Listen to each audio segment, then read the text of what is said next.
السلام علیکم ورحمۃ اللہ وبرکاتہ۔ تو آدم علیہ الصلاۃ والسلام کا یہ جو واقعہ ہے یہاں پر اللہ پاک نے اس کو بیان فرمایا ہے۔ اب اگر ہم اس کو سمجھنا چاہیں کہ بات تو ہو رہی تھی پیچھے، مومنین کا ذکر ہوا، پھر اس کے بعد منافقین کا تذکرہ آ گیا، اور پھر اس کے بعد اللہ رب العالمین نے اپنی توحید اور وحدانیت یعنی بنیادی اسلامی تعلیمات کا، عقیدے کا ذکر کیا، اور پھر اللہ رب العالمین نے یہ جو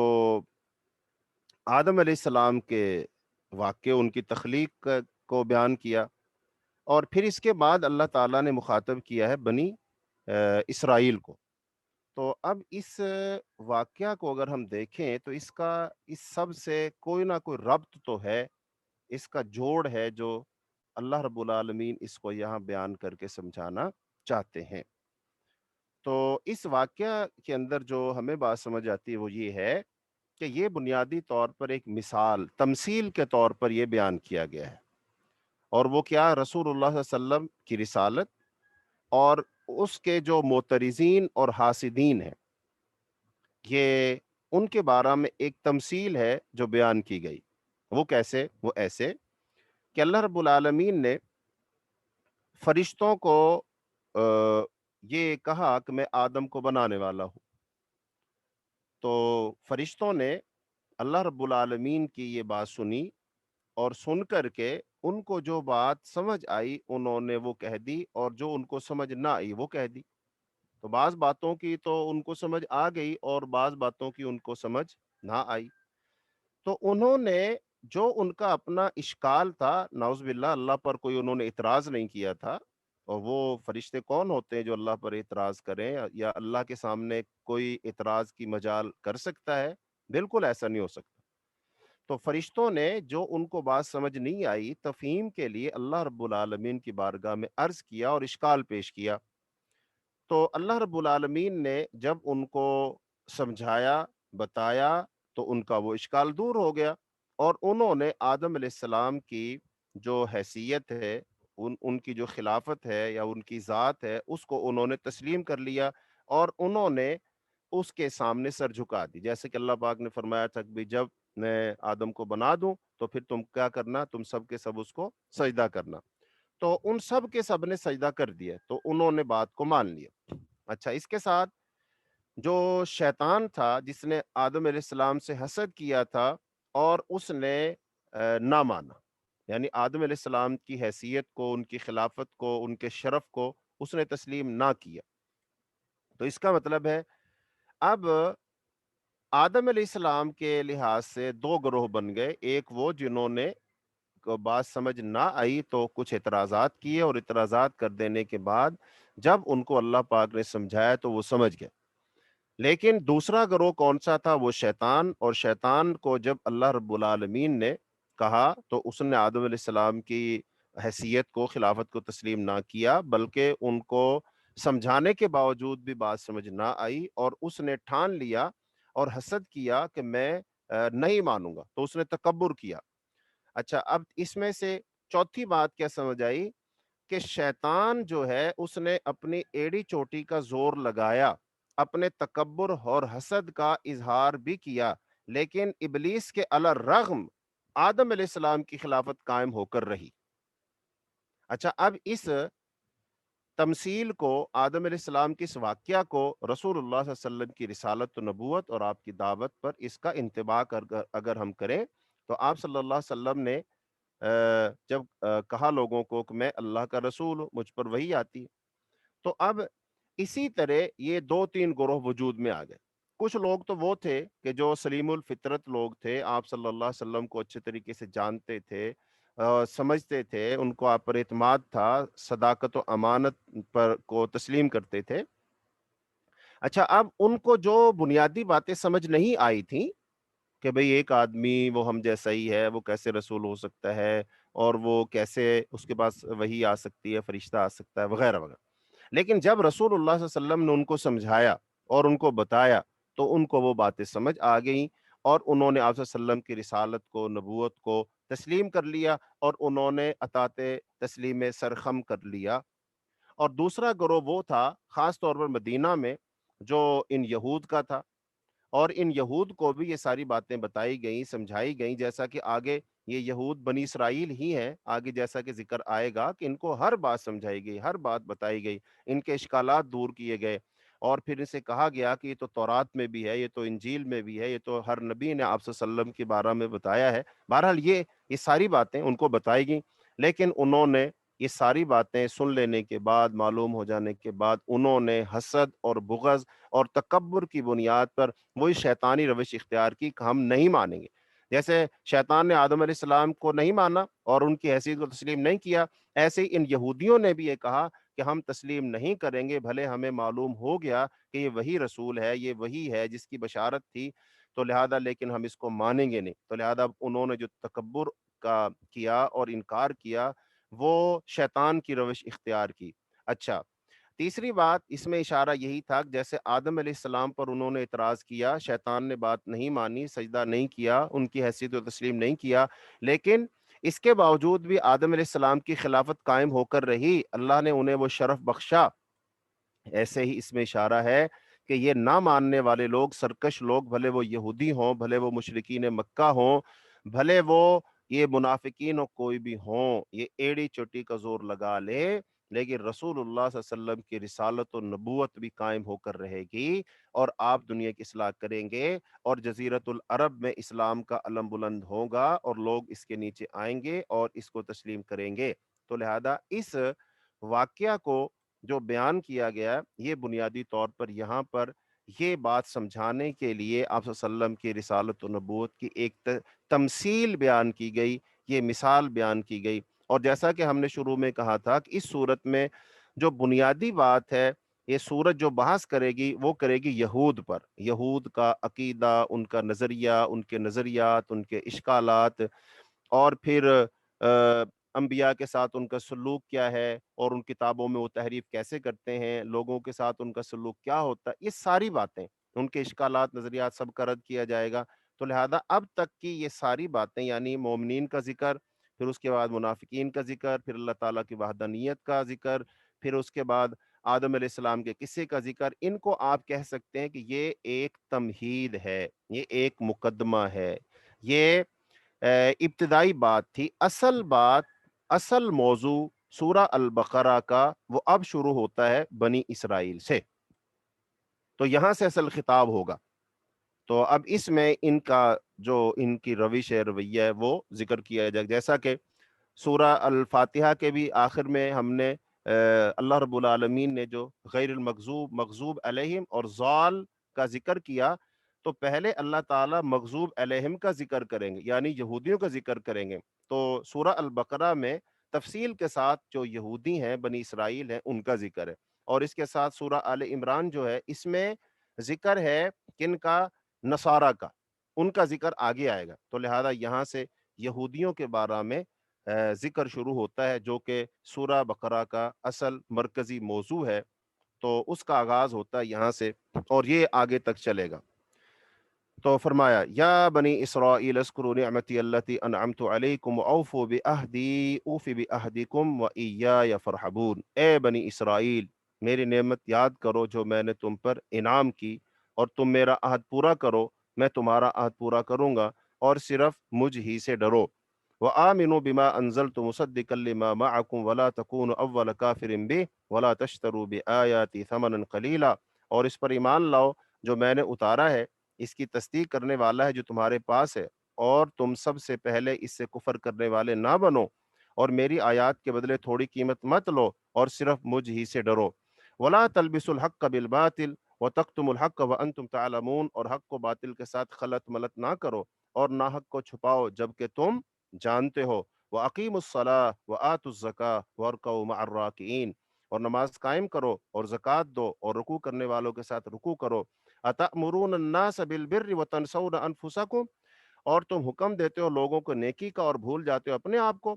وَأَنْتُمْ تَتْلُونَ الْكِتَابَ فَلَا تَعْقِلُونَ۔ اور تم تلاوت کرتے ہو کتاب کی، کیا تم عقل نہیں رکھتے؟ وَاسْتَعِینُوا بِالصَّبْرِ وَالصَّلَاةِ، صبر اور نماز کے ساتھ مدد طلب کرو، وَإِنَّهَا لَكَبِيرَةٌ إِلَّا عَلَى الْخَاشِعِينَ، بلا شبہ یقیناً وہ بہت بڑی ہے مگر عاجزی کرنے والوں پر، یعنی عاجزی کرنے والوں پر نہیں ہے۔ الذین یظنون انہم ملاقو ربہم وانہم الیہ راجعون، اور جو یقین رکھتے ہیں کہ بے شک وہ اپنے رب سے ملنے والے ہیں اور یہ کہ بے شک وہ اسی کی طرف لوٹنے والے ہیں۔ یا بنی اسرائیل اذکروا نعمتی التی انعمت علیکم وانی فضلتکم علی العالمین، اے بنی اسرائیل میری نعمت یاد کرو۔ تو یہ بنیادی طور پر اب بنی اسرائیل کو اللہ رب العالمین نے خطاب کیا ہے کہ بنی اسرائیل اب تم میری نعمت کو یاد کرو اور میرا وعدہ پورا کرو، میں تمہارا وعدہ پورا کروں گا۔ تو اب بنی اسرائیل سے اللہ رب العالمین نے جو وعدے کیے تھے ان وعدوں میں سب سے بنیادی وعدہ یہی ہے کہ تم اللہ کی اطاعت کرو گے، فرمانبرداری کرو گے، تو لہذا اب اللہ تعالیٰ ہی تمہیں حکم دے رہا ہے کہ یہ میرا آخری رسول ہے، لہذا اس پر تم ایمان لاؤ، اس کی بات کو مانو، تو لہذا پھر اللہ تعالیٰ تمہیں سربلند بھی کرے گا، عزت بھی دے گا،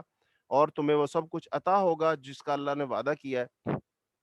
اور پھر اللہ نے فرمایا کہ یہ جو نبی ہے، یہ جو اس پر جو کتاب نازل ہوئی ہے، یہ کوئی ایسی نہیں ہے جو الگ سے کوئی چیز ہے، بلکہ یہ تو اسی چیز کا تسلسل ہے جو چیز تمہارے پاس تھی، یعنی جو چیز تمہارے پاس ہے تورات کی شکل میں، قرآن پاک کے بھی بنیادی مضامین، بنیادی دعوت اور تعلیم وہی ہے، تو لہذا اس سے تم بدکتے کیوں ہو؟ تم کیوں اس کو چھوڑتے ہو؟ پھر آگے فرمایا تم حق کو باطل کے ساتھ مت ملاؤ، حالانکہ تم جانتے ہو، یعنی تم جانتے ہو حق کیا ہے اور باطل کیا ہے، اس کا تمہیں خوب علم ہے، تو لہذا تم حق کو باطل کے ساتھ مت ملاؤ۔ اب یہ بنیادی جو بات ہے یہاں پر یہود کو دعوت دینے کی، وہ یہی ہے کہ یہودیوں کو اہل عرب وہ صاحب علم سمجھتے تھے، صاحب کتاب سمجھتے تھے، اور جب بھی کوئی دینی مسئلہ پوچھنا ہوتا تھا ان کے پاس آتے تھے، ان سے رہنمائی لیتے تھے۔ تو آپ یہ کہہ سکتے ہیں کہ بنیادی طور پر اگر ان یہودیوں کو سمجھا لیا جائے تو پھر اہل عرب خود بخود سمجھ جائیں گے، اور اگر ان یہودیوں کو بات نہ سمجھائی گئی یا یہ نہ سمجھے تو پھر باقی لوگوں کو سمجھانا بھی مشکل ہو جائے گا، چونکہ ان لوگوں کا اعتقاد یہ ہے کہ یہودی اہل کتاب ہے اور یہ صاحب علم ہے، اور ان کو ان باتوں کو پتہ ہے جو قیامت تک ہونے والی ہیں، تو لہذا اس لیے روئے سخن یہودیوں کی طرف کیا گیا تاکہ یہودیوں کو سمجھایا جائے۔ تو اللہ تعالیٰ نے بنیادی ساری باتیں ان کو سمجھائیں، پھر آگے فرمایا، آگے اللہ تعالیٰ نے یہودیوں پر اپنے احسانات کا ذکر کیا کہ تم پر اللہ تعالیٰ نے کیا کیا احسانات کیے ہیں۔ تو فرمایا یا بنی اسرائیل اذکروا نعمتی التی انعمت علیکم وانی فضلتکم علی العالمین، کہ بنی اسرائیل یاد کرو میری نعمت کو جو میں نے تم پر کی، اور بلا شبہ میں نے ہی تمہیں جہانوں پر فضیلت عطا فرمائی۔ واتقوا یوما لا تجزی نفس عن نفس شیئا، اور تم ڈرو بچو اس دن سے جب کوئی جان کسی جان کے کام نہیں آئے گی، اور ولا يقبل منها شفاعۃ ولا يؤخذ منها عدل ولا هم ينصرون، اور نہ کسی سے کوئی شفاعت قبول کی جائے گی نہ بدلہ، اور نہ ان کی وہ مدد کیے جائیں گے۔ وَإِذْ نَجَّيْنَاكُمْ مِنْ آلِ فِرْعَوْنَ يَسُومُونَكُمْ سُوءَ الْعَذَابِ، اور یاد کرو اس وقت کو جب ہم نے تمہیں فرعون سے نجات دی جو تمہیں بڑا عذاب دیا کرتا تھا، تمہارے بیٹوں کو بری طرح ذبح کرتا، تمہاری عورتوں کو زندہ چھوڑتا تھا، اور اس میں تمہارے رب کی طرف سے بہت بڑی آزمائش تھی۔ تو وَإِذْ فَرَقْنَا بِكُمُ الْبَحْرَ، اور جب ہم نے پھاڑا تمہارے لیے سمندر کو، نجات دی تم کو، اور غرق کیا ہم نے آل فرعون کو، اور تم دیکھ رہے تھے، اور جب وعدہ کیا ہم نے موسیٰ سے 40 راتوں کا، پھر تم نے پکڑ لیا بچڑے کو معبود اس کے بعد، اور تم ظالم تھے، پھر ہم نے تم کو معاف کیا اس کے بعد تاکہ تم شکر گزار بن جاؤ، اور ہم نے دی موسیٰ علیہ السلام کو کتاب والفرقان لعلکم تہتدون، اور حق و باطل میں فرق کرنے والی چیز تاکہ تم ہدایت پاؤ۔ وَإِذْ قَالَ مُوسَىٰ لِقَوْمِهِ يَا قَوْمِ إِنَّكُمْ ظَلَمْتُمْ أَنفُسَكُمْ بِاتِّخَاذِكُمُ الْعِجْلَ، اور جب کہا موسیٰ علیہ السلام نے اپنی قوم سے، میری قوم تم نے ظلم کیا ہے اپنی جانوں پر بچڑے کو معبود بنا کر، پس تم توبہ کرو اپنے پیدا کرنے والے کی طرف، اور تم قتل کرو اپنے آپ کو، یہ تمہارے لیے بہتر ہے تمہارے پیدا کرنے والے کے پاس، اور فتاب علیکم انہ هو التواب الرحیم، تو اس نے تمہاری توبہ قبول کی، بے شک وہی توبہ قبول کرنے والا نہایت رحم کرنے والا ہے۔ تو اب یہ بنی اسرائیل پر انعامات کا ذکر اللہ پاک فرما رہے ہیں کہ وَإِذْ قُلْتُمْ يَا مُوسَىٰ لَن نُّؤْمِنَ لَكَ حَتَّىٰ نَرَى اللَّهَ جَهْرَةً فَأَخَذَتْكُمُ الصَّاعِقَةُ وَأَنتُمْ تَنظُرُونَ، اور جب تم نے کہا ہے موسیٰ ہم ہرگز تیرا یقین نہ کریں گے کہ جب تک تو ہم اللہ کو کھلم کھلا نہ دیکھ لیں، تو تمہیں بجلی نے پکڑ لیا اور تم دیکھ رہے تھے. ثم بعثناکم من بعد موتکم.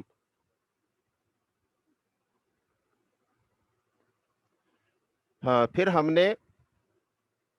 مبعوث کیا،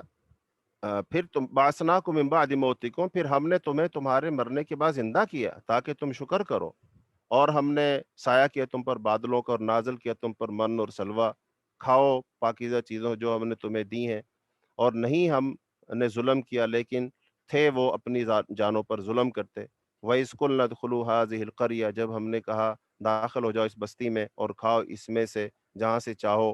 کھلا اور داخل ہو جاؤ دروازے سے سجدہ کرتے ہو اور اپنی زبان سے حتّۃٌ کہو، ہم بخش دیں گے تمہارے لیے تمہاری گناہ اور تمہیں ہم احسان کرنے والوں کو ہم زیادہ دیں گے. فَبَدَّلَ الَّذِينَ ظَلَمُوا قَوْلًا غَيْرَ الَّذِي قِيلَ لَهُمْ، بس بدل دیا ان لوگوں نے بات کو جو ان سے کہی گئی تھی. پس نازل کیا ہم نے ان لوگوں پر جنہوں نے ظلم کیا رجسا من السماء بما كانوا یفسقون، ہم نے ان پر عذاب نازل کیا اس لیے کہ وہ نافرمانی کرتے تھے. اب ان میں موسیٰ علیہ السلام پر کی بنی اسرائیل پر جو انعامات تھے ان کا تذکرہ کیا جا رہا ہے. اچھا بنی اسرائیل سے مراد کون ہے؟ بنی اسرائیل سے مراد ہے، یہ لفظ بنیادی طور پر 3 الفاظ کا مجموعہ. بنی کا معنی بیٹے، اسرائیل، اسرائیل کا مطلب ہے اللہ کا بندہ. تو یہ بنیادی طور پر یعقوب علیہ السلام کا لقب ہے. اسرائیل، ایل کا معنی اللہ، اسرا کا معنی بندہ، تو اللہ کا بندہ، تو یعقوب علیہ السلام کا یہ لقب ہے. تو یعقوب علیہ السلام کے بیٹے یعنی بنی اسرائیل. بنی اسرائیل لقب ہے یعقوب علیہ السلام کی اولاد کا، اور اسرائیل کس کا لقب ہے؟ یعقوب علیہ السلام کا. تو گویا یعقوب علیہ السلام کی اولاد کو بنی اسرائیل کہا جاتا ہے، اور انہی کو ہم عرف عام میں یہود کہتے ہیں، اور یہود کا لفظ بھی قرآن پاک میں اور احادیث میں آیا. تو بنیادی طور پر بنی اسرائیل سے مراد کون ہے؟ یہودی ہی ہیں، اور یہودیوں کی طرف روئے سخن ہے. انہی کو یہ سمجھایا جا رہا ہے کہ اللہ تعالیٰ نے تم پر انعامات کیے ہیں، اللہ تعالیٰ نے تمہیں سارے جہانوں پر فضیلت عطا فرمائی ہے. فرعون سے اللہ تعالیٰ نے تم کو نجات دی ہے اور وہ تم پر بڑا ہی ظلم کیا کرتا تھا. تو یہ ساری چیزیں بیان کرنے کے بعد اللہ پاک ان کو یہی سمجھانا چاہ رہے ہیں کہ جو اللہ تمہیں اتنے انعامات دیتا ہے اور اللہ نے تم پر اتنے فضل کیے ہیں، تو لہٰذا اب تم اس کی بات مانو اور اس پر ایمان لاؤ. جو وہ کہہ رہا ہے اس کو ہی ماننے میں تمہاری بھلائی ہے، اسی میں نجات ہے، اس کو ہی تسلیم کرنا چاہیے، اسی کو ماننا چاہیے. تو لہذا اس سے بغاوت مت کرو، سرکشی مت کرو. جو تمہارے دلوں میں حسد اور بغض ہے کہ وہ جو آخری نبی ہے وہ تم میں آنا تھا اور وہ اولاد اسحاق میں سے آنا تھا، اس کی بنیاد پر تم نے جو اولاد اسماعیل سے وہ نبی آ گیا تو تم نے حسد بغض کرنا شروع کر دیا، اس کو چھوڑ دو. اللہ نے تم پر بھی اتنے احسانات کیے، اتنے احسانات کیے، اگر ایک احسان بنی اسماعیل پر ہو گیا اس سے کیا فرق پڑتا ہے؟ تو لہذا تمہیں تو چاہیے، اللہ تعالیٰ نے جو تمہیں فضیلت عطا فرمائی ہیں تو لہذا ان فضیلتوں کو ملحوظ رکھتے ہوئے صبر شکر کے ساتھ اب جو بنی اسماعیل میں سے جو رسول آ گیا اس کی بات مان لو. تو آگے بھی اللہ رب العالمین نے موسیٰ علیہ السلام پر جو بنی اسرائیل پر جو انعامات ہیں ان کا ذکر کیا ہے. تو فرمایا، اب اس میں ذکر آیا نا بنی اسرائیل جو ہیں، انہوں نے ہیلوں سے بہانوں سے پہلے بھی اللہ تعالیٰ کی باتوں کو نہیں مانا اور اللہ تعالیٰ کے حکموں کے سامنے حیل و حجت سے کام لیتے رہے. اور جو ان سے یعنی کہ اللہ پاک یہ سمجھانا چاہ رہے ہیں کہ تم نے بغاوتیں کی ہیں، سرکشیاں کی ہیں، تمہارا ماضی اتنا اچھا نہیں ہے، تم نے انبیاء کے ساتھ کوئی اچھا سلوک نہیں کیا ہے. تو لہٰذا تم انسان بنو اور اللہ کی بات مان لو اور اس کے نبی کی پیروی کرو، اسی میں تمہارا فائدہ ہے. مثلاً ایک اللہ پاک نے مثال دی کہ جب اللہ پاک نے فرمایا کہ تم جب دروازے سے داخل ہو تو تم نے کیا کہنی ہے؟ حتتن کا لفظ کہنا ہے، حتتن، تو ہم تمہارے گناہ بخش دیں گے. دروازے سے داخل ہونا ہے، دروازے سے داخل ہوتے وقت تم نے کیا کہنا ہے؟ حتتن، تو ہم تمہیں بخش دیں گے، تمہارے گناہ بخش دیں گے. لہذا اب تفاسیر میں یہ آیا انہوں نے حتتن کی بجائے ہنتتن کہا، یعنی ہے کے بعد نون بول دیا. اس کا مطلب ہوتا ہے گندم، یعنی کہ ہم تو گندم مانگتے ہیں، یعنی بخشش نہیں. حتتن کا مطلب تھا بخشش، تو انہوں نے کہا ہم بخشش نہیں، ہم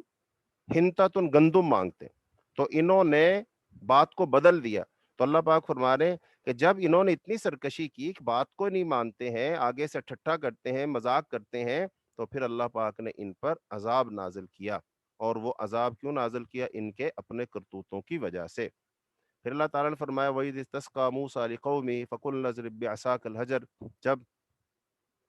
پانی مانگا موسیٰ نے اپنی قوم کے لیے، اور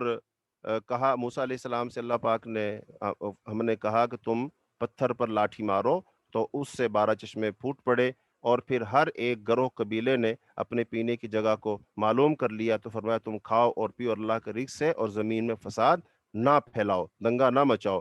جب کہا موسیٰ علیہ السلام نے وَإِذْ قُلْتُمْ، جب تم نے کہا یا موسیٰ، اے موسیٰ، لن نصبر علی طعام واحد، ہم ایک کھانے پر صبر نہیں کریں گے، فَادْعُ لَنَا، تو اپنے رب سے دعا کرو نکالے ہمارے لیے زمین سے، وہ جو اگاتی ہے اس میں سے کیا نکالے؟ اپنی ترکاری نکالے، ککڑی نکالے، گندم نکالے، اور اپنے مسور اور اپنے پیاز میں سے جو اگاتی ہے اس میں سے وہ نکالے۔ تو فرمایا قال تستبدلون الذی هو ادنی بالذی هو خیر، کیا جو تمہیں من اور سلوہ ملا تھا، من سلوہ کیا تھا؟ من تھا میٹھی چیز، آسمان سے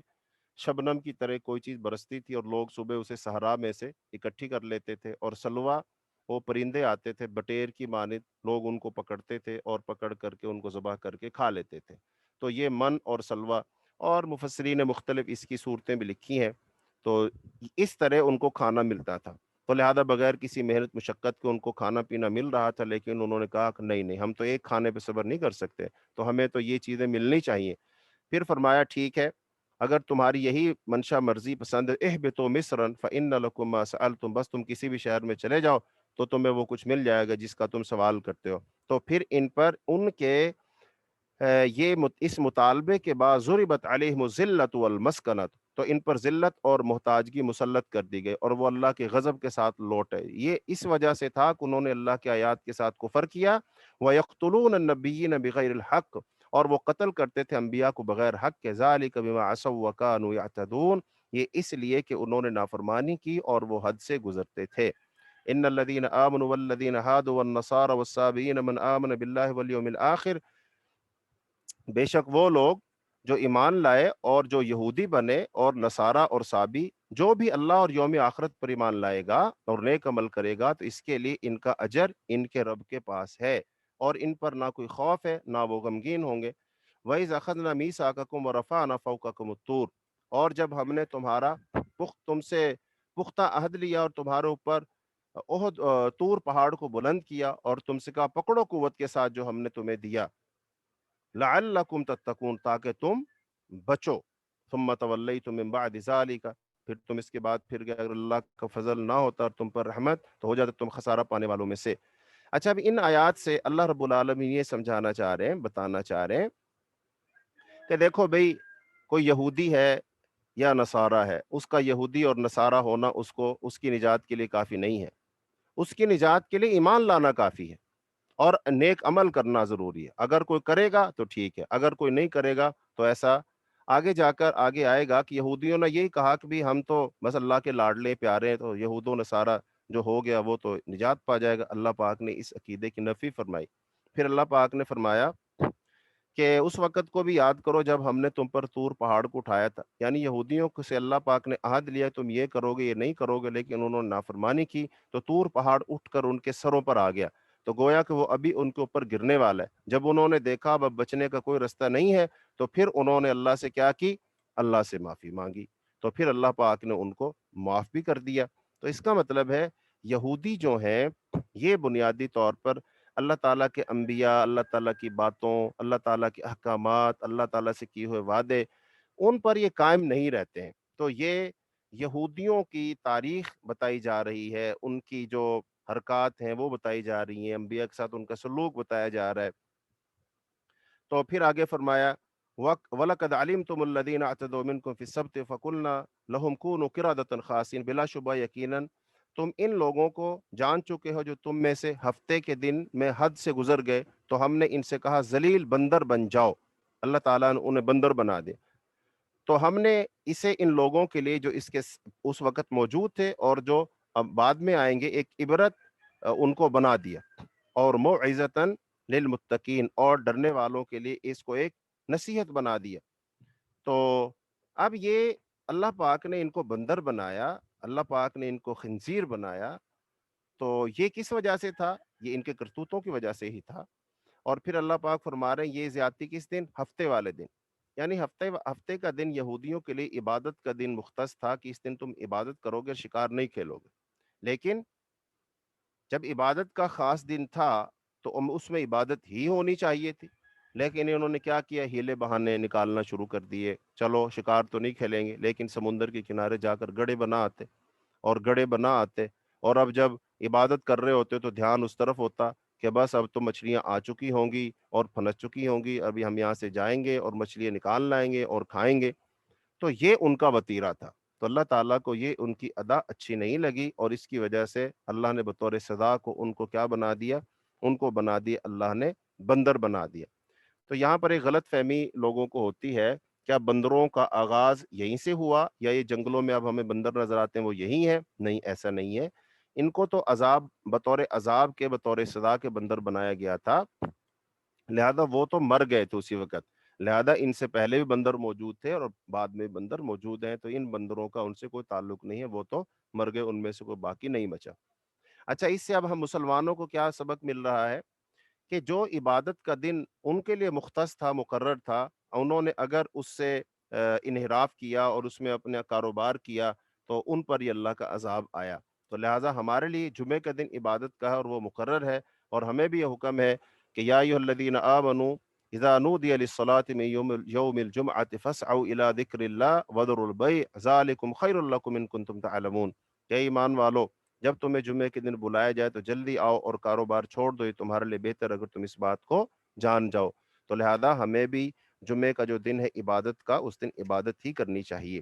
آگے اللہ تعالیٰ نے ایک گائے کا واقعہ ذکر کیا جس کو ذبح کرنے کا حکم دیا گیا، جس کی مناسبت سے اس سورت کا نام سورہ البقرہ ہے۔ وَإِذْ قَالَ مُوسَىٰ لِقَوْمِهِ إِنَّ اللَّهَ يَأْمُرُكُمْ أَن تَذْبَحُوا بَقَرَةً، اور جب موسیٰ علیہ السلام نے اپنی قوم سے کہا بے شک اللہ تمہیں حکم دیتا کہ ایک گائے ذبح کرو، اور انہوں نے کہا کیا تو ہمیں مذاق بناتا ہے؟ کیا میں اللہ کی پناہ پکڑتا ہوں کہ میں جاہلوں سے ہو جاؤں؟ تو موسیٰ علیہ السلام نے کہا میں مذاق نہیں کر رہا ہوں تم سے، یہ اللہ کا ہی حکم ہے۔ تو فرمایا قالوا ادع لنا، انہوں نے کہا ہمارے لیے اپنے رب سے دعا کر، وہ ہمارے لیے واضح کرے کہ وہ گائے کیسی ہو۔ کہا بے شک وہ فرماتا ہے وہ گائے ایسی گائے ہے جو نہ بوڑھی ہے نہ بچڑی، اور ان کے درمیانی جوان عمر کی ہے، تو کرو جو تمہیں حکم دیا گیا ہے۔ تو انہوں نے کہا ہمارے لیے اپنے رب سے دعا کر، وہ ہمارے لیے واضح کرے اس کا رنگ کیا ہے۔ کہا بے شک وہ فرماتا ہے بلا شبہ وہ گائے زرد رنگ کی ہے، اس کا رنگ خوب گہرا ہے، دیکھنے والوں کو وہ خوش کرتی ہے۔ انہوں نے کہا ہمارے لیے اپنے رب سے دعا کرو، وہ ہمارے لیے واضح کرے وہ گائے کیا ہے، بے شک گائیں ہم پر ایک دوسری کے مشابہ ہو گئی ہیں، اور یقیناً ہم اگر اللہ نے چاہا تو مقصد کو پہنچنے والے ہیں۔ کہا بے شک وہ فرماتا ہے بے شک وہ گائے گائے ہے جو نہ جوتتی ہے نہ زمین میں ہل چلاتی ہے نہ کھیتی کو پانی دیتی ہے، وہ صحیح سالم ہے اور اس میں کسی اور رنگ کا نشان نہ ہو، یعنی وہ ڈب کھڑبی نہ ہو۔ انہوں نے کہا اب تو صحیح بات لایا ہے، پس انہوں نے اسے ذبح کیا اور وہ قریب نہ تھے کہ کرتے۔ وَإِذْ قَتَلْتُمْ نَفْسًا فَادَّارَأْتُمْ فِيهَا، اور جب تم نے ایک شخص کو قتل کر دیا پھر تم نے اس کے بارے میں جھگڑا کیا، اور اس بات کو اللہ اس بات کو نکالنے والا تھا جو تم چھپا رہے تھے۔ ہم نے کہا بس تم مارو اس گائے کا گوشت کا ٹکڑا لے کر اس مردہ انسان کو، تو اسی طرح اللہ زندہ کرے گا مردوں کو، وہ یریکم آیات لعلکم تعقلون، اور تمہیں اپنی نشانی دکھاتا ہے تاکہ تم سمجھو۔ پھر اس کے بعد تمہارے دل سخت ہو گئے پتھروں جیسے، یا سختی میں ان سے بھی بڑھ کر، اور بے شک پتھروں میں سے کچھ یقیناً وہ ہیں جن سے نہریں نکل پڑتی ہیں، اور بے شک ان میں سے کچھ ایسے ہیں جو پھٹ پڑتے ہیں اور ان سے پانی نکلتا ہے، بے شک ان سے کچھ یقیناً ایسے پتھر بھی ہیں جو اللہ کے خوف سے گر پڑتے ہیں، اور اللہ سے ہرگز اللہ اس سے ہرگز غافل نہیں جو تم کرتے ہو، اللہ بغافل اما تعملون۔ ان آیات میں اللہ پاک نے یہ گائے کا واقعہ بیان کر کے جو بات سمجھائی وہ ایک تو یہ ہے کہ ان لوگوں نے بنی اسرائیل کا کوئی شخص تھا، اب اس میں بعض لوگوں نے کہا بھتیجے نے چاچے کو قتل کیا، بہرحال ایک شخص تھا وہ قتل ہو گیا، جب قتل ہو گیا تو اس کا جو قاتل تھا وہ مل نہیں رہا تھا، تو اب معلوم کرنا تھا کہ اس کا قاتل کون ہے۔ تو اب یہ بات چلتے چلاتے جب کوئی فیصلہ نہ ہوا تو بعض لوگ پھر آزمائش کے لیے وہ پھر نیک لوگوں کے پاس آتے ہیں، مفتیوں کے پاس، علماء کے پاس آتے ہیں کہ چلو ان سے پوچھتے ہیں یہ بھلا کیا کہتے ہیں، چلو ان کا بھی پتہ چل جائے گا۔ تو بہرحال وہ موسیٰ علیہ السلام کے پاس آ گئے، تو موسیٰ علیہ السلام نے، ظاہری بات ہے موسیٰ علیہ السلام تو کیسے بتا سکتے تھے، یہ تو علم غیب کا معاملہ ہے، پتہ نہیں تھا انہیں کس نے کیا کس نے نہیں کیا۔ تو لہذا ہر نبی اللہ کی جناب میں عرض کرتا ہے کہ اللہ رب العالمین اپنے نبیوں کو دیکھ رہا ہوتا ہے، پھر وہ نبیوں سے جو سوال ہوتا ہے، یہ جو اشکال ہوتا ہے، اس کا جواب اللہ تعالیٰ خود اپنے فضل سے نازل فرماتے ہیں۔ تو آ، اللہ رب العالمین نے اس مسئلے کا حل موسیٰ علیہ السلام کو یہ بتایا کہ ان سے کوئی گائے ذبح کرے، تو گائے ذبح کر کے اس کا گوشت لیں اور اس گوشت کا جو ہے وہ مردے کو لگا دیں، تو وہ مرنے والا شخص زندہ ہو جائے گا اور زندہ ہو کر کے وہ خود بتا دے گا کہ اس کا قاتل کون ہے۔ لہٰذا انہوں نے ایسا کیا، لیکن کرنے سے پہلے ہیلے بہانے بہت لگائے۔ اب اس میں دیکھ رہے ہیں گائے کیسی ہو، کس رنگ کی ہو، چھوٹی ہو، بڑی ہو، موٹی ہو، ہل جوتتی ہو، نہ جوتتی ہو۔ تو یہ ہے بنی اسرائیل کا وتیرہ کہ جب ان کو کوئی حکم دیا جاتا ہے تو اس میں کیل کال بہت کرتے ہیں، سوال بہت کرتے ہیں اور فضول سوال کر رہے ہوتے ہیں۔ لہذا یہ ان کا وتیرہ اللہ رب العالمین نے بیان فرمایا اور فرمایا کہ جب تمہارا مطالبہ پورا ہو گیا، جو تم سمجھ رہے تھے کہ کیا یہ بےہودگی ہے کہ ہم تم سے ایک قاتل کا معلوم کرنے کے لیے آئے ہیں اور تم کہہ رہے ہو گائے ذبح کرو، تو یہ بات تو بالکل درست نہیں ہے، صحیح نہیں ہے۔ لیکن لیکن جب موسیٰ علیہ السلام کی بات مانی اور وہ مقصد حل ہو گیا، تو اس کا مطلب ہے اس سے سمجھ جانا چاہیے کہ نبی جو کہتا ہے بھلے وہ بات سمجھ آئے نہ آئے ویسے ہی کرنا چاہیے، اور ویسا کرنے سے مشکل کا حل نکل آتا ہے، مسئلے کا حل نکل آتا ہے۔ اس کا مطلب نبی جو جانتا ہے وہ تم نہیں جان رہے ہوتے۔ لہٰذا اس واقعے سے تو ہونا یہ چاہیے تھا کہ اب یہ لوگ نبی کی بات ہی مانتے، نبی کے پیروکار بن جاتے، نبی پر ایمان لے آتے، نبی کو تسلیم کر لیتے۔ لیکن یہ واقعہ ہو جانے کے بعد ایمان لانے کی بجائے وہ اور سخت ہو گئے، ان کے دل اور سخت ہو گئے۔ کتنے سخت ہو گئے؟ پتھروں کی طرح، پتھروں سے بھی زیادہ سخت۔ تو پتھروں کے بارے میں بھی اللہ پاک نے فرمایا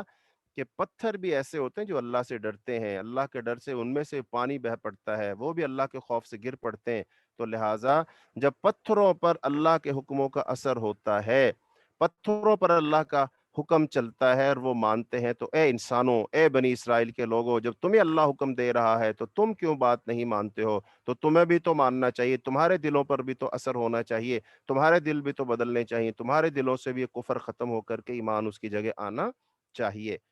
تو یہ اللہ پاک نے بیان فرمایا، اور آگے اللہ رب العالمین نے یہود کی جو غلط فہمیاں تھیں اور انہوں نے جو اپنی کتابوں میں تحریف کی تھی اس کا ذکر کیا۔ اللہ پاک نے فرمایا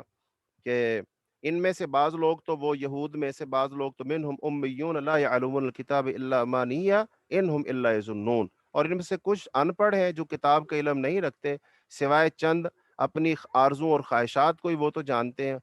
تو اس کے علاوہ وہ کچھ نہیں جانتے، اور وہ جو کچھ کرتے ہیں وہ بس گمان اور اٹکل پچو سے ہی کرتے ہیں، یعنی ان کے پاس علم ہے نہیں، لوگوں میں صاحب علم بنے بیٹھے ہیں لیکن وہ علم ہے نہیں۔ تو ایک یہ بات بیان کی گئی۔ پھر آگے فرمایا ان کی جو غلط فہمی ہے، فَوَيْلٌ لِّلَّذِينَ يَكْتُبُونَ الْكِتَابَ بِأَيْدِيهِمْ، بس ان لوگوں کے لیے بڑی ہلاکت ہے جو اپنے ہاتھوں سے کتاب لکھتے ہیں پھر کہتے ہیں یہ اللہ کے پاس سے ہے تاکہ اس کے ساتھ تھوڑی قیمت حاصل کریں، بس ان کے لیے بڑی ہلاکت ہے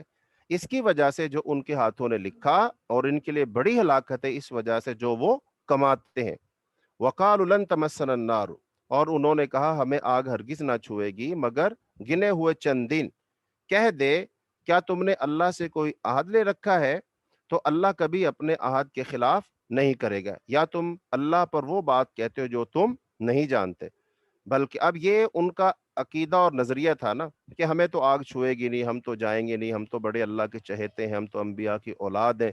تو ہمیں کچھ نہیں ہوگا، اور ہمیں تو یہ مرتبہ بھی حاصل ہے کہ ہم جو چاہیں شریعت میں داخل کر دیں، جو چاہیں ہم نکال دیں، بس جو ہم کہہ دیں گے وہی دین ہے، وہی شریعت ہے، وہی بات ہے۔ تو یہ یہودیوں کی یہ غلط فہمیاں ہیں، اور انہوں نے اس طریقے سے اپنی کتابوں کو اور اپنے دین کو انہوں نے بگاڑا۔ بلکہ اللہ تعالیٰ فرماتے ہیں بلا من کسب سیئۃ واحاطت به خطیئتہ فاولئک اصحاب النار هم فیہا خالدون، کہ کیوں نہیں جس نے بڑی برائی کمائی اور اسے اس کے گناہ نے گھیر لیا تو وہی لوگ آگ والے ہیں، وہ اس میں ہمیشہ رہنے والے ہیں۔ والذین آمنوا وعملوا الصالحات اولئک اصحاب الجنہ هم فیہا خالدون، اور جو لوگ ایمان لائے اور انہوں نے نیک اعمال کیے تو وہی جنت والے اور اس میں ہمیشہ رہنے والے ہیں۔ اس کا مطلب ہے کسی کا یہودی ہونا اس کو صرف نجات نہیں دے گا، بلکہ ایمان بنیادی شرط ہے۔ تو لہذا یہ آگے اللہ پاک نے یہودیوں کا ایک اور جو کام تھا شریعت کے ساتھ ہلا بازی ہے اس کا ذکر کیا، کہ اللہ تعالیٰ فرماتے ہیں کہ وَإِذْ أَخَذْنَا مِيثَاقَكُمْ لَا تَسْفِكُونَ دِمَاءَكُمْ، اور جب ہم نے تم سے پختہ عہد لیا کہ تم اپنے خون نہیں بہاؤ گے اور نہ اپنے آپ کو اپنے گھروں سے نکالو گے، پھر تم نے اقرار کیا اور تم خود شہادت دیتے ہو، ثم انتم ہؤلاء، پھر تم وہی لوگ ہو کہ اپنے آپ کو قتل کرتے ہو اور اپنے میں سے ایک گروہ کو ان کے گھروں سے نکالتے ہو، ان کے خلاف ایک دوسرے کی مدد گناہ اور زیادتی کے ساتھ کرتے ہو، یعنی اس کی مدد کرتے ہو گناہ کے ساتھ اور زیادتی کر کے، اور اگر وہ قیدی ہو کر تمہارے پاس آئیں تو ان کا فدیہ دیتے ہو، حالانکہ اصل یہ ہے کہ ان کا نکالنا تم پر حرام ہے۔ پھر کیا تم کتاب کے بعض حصے پر ایمان لاتے ہو اور بعض کے ساتھ کفر کرتے ہو؟ تو اس شخص کی جزا جو تم میں سے یہ کرے اس کے سوا کیا ہے کہ دنیا کی زندگی میں رسوائی ہو اور قیامت کے دن وہ سخت ترین عذاب کی طرف لوٹائے جائیں گے، اور اللہ ہرگز اس سے غافل نہیں جو تم کرتے ہو۔ اور یہی لوگ ہیں جنہوں نے دنیا کی زندگی آخرت کے بدلے خریدی، سو نہ ان سے عذاب ہلکا کیا جائے گا اور نہ ان کی مدد کی جائے گی۔ تو اس آیت میں یہودیوں کا جو ایک ہیلا بہانہ وہ اس کا تذکرہ اس میں کیا گیا کہ جو قبائل تھے یہودیوں کے، بنو قینقاع اور بنو نذیر، یہ ایک قبیلہ جو تھا نا خزرج، اس کے حلیف تھے، اور جبکہ بنو قریظہ جو تھا وہ اوس قبیلے کا حلیف تھا۔ اب ظاہر بات ہے جب ان میں سے لڑائی ہوگی اوس اور خزرج کی، تو ایک طرف سے آئیں گے یہودی قبائل اس کے ساتھ، اب ان میں سے بعض لوگ وہ ہیں جو جیت جائیں گے، بعض لوگ وہ ہیں جو ہار جائیں گے، لہذا جب وہ ہار جائیں گے تو یہودی قید ہو کر آئیں گے نا، تو پھر وہ جائیں گے یہودیوں کے پاس، ان سے کہیں گے بھائی ہم تو قید ہو گئے ہیں، ہماری مدد کرو، تعاون کرو، وہ کہیں گے ہاں بھائی ٹھیک ہے، ہمارے یہودی قید ہو گئے ہیں تو ان کو قید سے چھڑانا یہ تو بڑا ثواب کا کام ہے، اس کا تو اللہ تعالیٰ نے ہمیں حکم دیا ہے۔ لہذا اب ان یہودیوں سے یہ کہا جا رہا ہے تمہیں یہ تو یاد رہا کہ اللہ تعالیٰ نے قیدیوں کو چھڑانے کا حکم دیا ہے، لیکن تمہیں یہ یاد نہیں رہا کہ آپس میں لڑنا نہیں ہے، جھگڑنا نہیں ہے، قتل نہیں کرنا ہے، اپنے یہودیوں کو گھروں سے نہیں نکالنا ہے، کیا تمہیں یہ بات یاد نہیں رہی؟ یہاں سے پتہ چلا کہ جو چیز تمہارے فائدے کی تم وہ مان لیتے ہو اور جو چیز تمہارے فائدے میں نہیں اس کو تم نہیں مانتے ہو، تو لہذا اللہ کی شریعت کے ساتھ یہ مذاق نہ کیا جائے، بلکہ ہر اس حکم کو مانا جو اللہ نے دیا ہے، بھلے وہ تمہیں اچھا لگے یا نہ لگے، اور ہر اس کام کو چھوڑ دیا جسے اللہ نے منع کیا ہے، بھلے اس میں تمہارا فائدہ ہو یا تمہارا اس میں نقصان ہو۔ تو لہذا یہودیوں کا یہ بھی ایک ان کی چال بازی تھی، یہ ان کی عہد شکنی ہے، اور ایسی اللہ تعالیٰ نے فرمایا کہ وَلَقَدْ آتَيْنَا مُوسَى الْكِتَابَ، اور بلا شبہ ہم نے موسیٰ کو کتاب دی اور اس کے بعد پے در پہ بہت سے رسول بھیجے، ہم نے مریم کے بیٹے عیسیٰ کو واضح نشانیاں دیں اور اسے پاک روح کے ساتھ قوت بخشی۔ پھر کیا جب کبھی کوئی رسول تمہارے پاس وہ چیز لے کر آئے جسے تمہارے دل نہ چاہتے تھے، تم نے تکبر کیا، تو کیا ایک گروہ کو جھٹلایا اور ایک گروہ کو قتل کرتے ہو؟ اور انہوں نے کہا ہمارے دل غلاف میں محفوظ ہیں، بلکہ اللہ نے ان کے کفر کی وجہ سے ان پر لعنت کر دی، بس وہ بہت کم ایمان لاتے ہیں۔ اور جب ان کے پاس اللہ کے ہاں سے کتاب آئی جو اس کی تصدیق کرنے والی ہے جو ان کے پاس ہے، حالانکہ وہ اس سے پہلے ان لوگوں پر فتح طلب کرتے تھے جنہوں نے کفر کیا، پھر جب ان کے پاس وہ چیز آ گئی جسے انہوں نے پہچان لیا تو انہوں نے اس کے ساتھ کفر کیا، پس کافروں پر اللہ کی لعنت ہے۔ بری ہے وہ چیز جس کے بدلے انہوں نے اپنے آپ کو بیچ ڈالا، اس چیز کا انکار کر دیا جو اللہ نے نازل فرمائی، اس ضد سے کہ اللہ اپنا کچھ فضل اپنے بندوں میں سے جس پر چاہتا ہے نازل کرتا ہے، پس وہ غضب پر غضب لے کر لوٹے، اور کافروں کے لیے رسوا کرنے والا عذاب ہے۔ اور جب ان سے کہا جاتا ہے اس پر ایمان لاؤ جو اللہ نے نازل فرمایا ہے، تو کہتے ہیں ہم اس پر ایمان رکھتے ہیں جو ہم پر نازل کیا گیا، جو اس کے علاوہ ہے اسے وہ نہیں مانتے، حالانکہ وہی حق ہے، اس کی تصدیق کرنے والا ہے جو ان کے پاس ہے۔ کہہ دے پھر اس سے پہلے تم اللہ کے نبیوں کو کیوں قتل کیا کرتے تھے اگر تم مومن تھے؟ اور بلا شبہ یقیناً موسیٰ علیہ السلام تمہارے پاس واضح نشانیاں لے کر آئے، پھر تم نے اس کے بعد بچڑے کو پکڑ لیا اور تم ظالم تھے۔ اور جب ہم نے تم سے پختہ عہد لیا کہ تمہارے اوپر پہاڑ کو بلند کیا، پکڑو قوت کے ساتھ جو ہم نے تمہیں دیا اور سنو، انہوں نے کہا ہم نے سنا اور نہیں مانا، اور ان کی کفر کی وجہ سے ان کے دلوں پر اس بچڑے کی محبت جو پلا دی گئی، کہ بری ہے وہ چیز جس کا حکم تمہیں تمہارا ایمان دیتا ہے اگر تم مومن ہو۔ تو یہاں پر اللہ پاک نے ان کا یہ اس پر تبصرہ کیا کہ کچھ عرصہ پہلے یہی یہودی یہاں کے لوگوں سے کہا کرتے تھے بس ایک نبی آنے والا ہے، بس جب وہ نبی آ جائے گا پھر اس کے ساتھ ہم ملیں گے اور ہم دونوں مل کر پھر پورے عرب پر اور اپنے دشمنوں پر غلبہ پا لیں گے۔ لہٰذا یہ تو پہلے کہا کرتے تھے، لیکن جب انہوں نے آپ صلی اللہ علیہ وسلم کو دیکھ لیا اور پہچان بھی لیا یہ وہی رسول ہے، پھر اس کا ساتھ نہیں دیا۔ کیوں نہیں دیا؟ اس وجہ سے نہیں دیا کہ وہ بنی اسحاق میں سے نہیں آئے، بنی اسرائیل میں سے نہیں آئے، بلکہ وہ کس میں سے آگے؟ بنو اسماعیل میں سے آگے، مکے والوں میں سے آگے۔ لہٰذا جانتے بوجھتے ہوئے بھی ان کو نہیں مانا، تو اللہ پاک فرما رہے اے یہودیو یہ تو تمہارا پرانا طریقہ ہے، یہ تمہارا سلوک صرف رسول اللہ صلی اللہ علیہ وسلم کے ساتھ نہیں ہے، بلکہ یہ تو تمہاری تاریخ یہی ہے، بلکہ تم نبیوں کے ساتھ ایسا کچھ ہی کرتے آئے ہو۔ پھر اس کے بعد یہ زندگی کے بڑے حریص ہیں، فرمایا اور بلا شبہ یقیناً تم انہیں سب سے زیادہ زندہ رہنے پر حریص پاؤ گے، اور ان سے بھی جنہوں نے شرک کیا، یعنی کہ مشرکوں سے بھی زیادہ لمبی زندگی چاہتے ہیں، لیکن اللہ پاک فرماتے ہیں اگر تمہیں 1000 سال کی عمر بھی دے دی جائے تب بھی تم عذاب سے نہیں بچ سکتے۔ آگے ان کو حضرت جبریل علیہ السلام سے خاصی دشمنی تھی، انہوں نے پوچھا تمہارے پاس فرشتہ کون سا آتا ہے، کون سا وحی لے کر آتا ہے؟ تو بتایا گیا وہ تو جبریل علیہ السلام ہے۔ تو انہوں نے کہا ہم اس فرشتے کو تو نہیں مانتے، یہ تو ہمارا دشمن ہے، یہ تو ہم پر یہ عذاب لے کر آیا، یہ عذاب لے کر آیا، یہ لے کر آیا۔ تو اللہ تعالیٰ نے فرمایا آپ ان سے کہہ دیجئے کل من کان عدوا لجبریل فإنہ نزلہ علی قلبک بإذن اللہ، کہہ دے جو کوئی جبریل کا دشمن ہے تو بے شک اس نے تو یہ کتاب تیرے دل پر اللہ کے حکم سے اتاری ہے، اس کی تصدیق کرنے والی جس سے پہلے ہے اور مومنوں کے لیے سراسر ہدایت اور خوشخبری ہے۔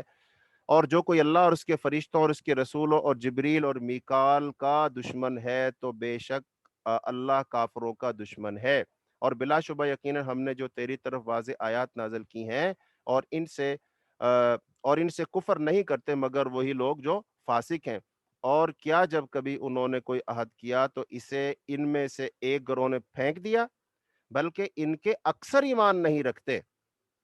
اور جب ان کے پاس اللہ کی طرف سے ایک رسول اس کی تصدیق کرنے والا آیا جو ان کے پاس ہے، تو ان لوگوں میں سے ایک گروہ نے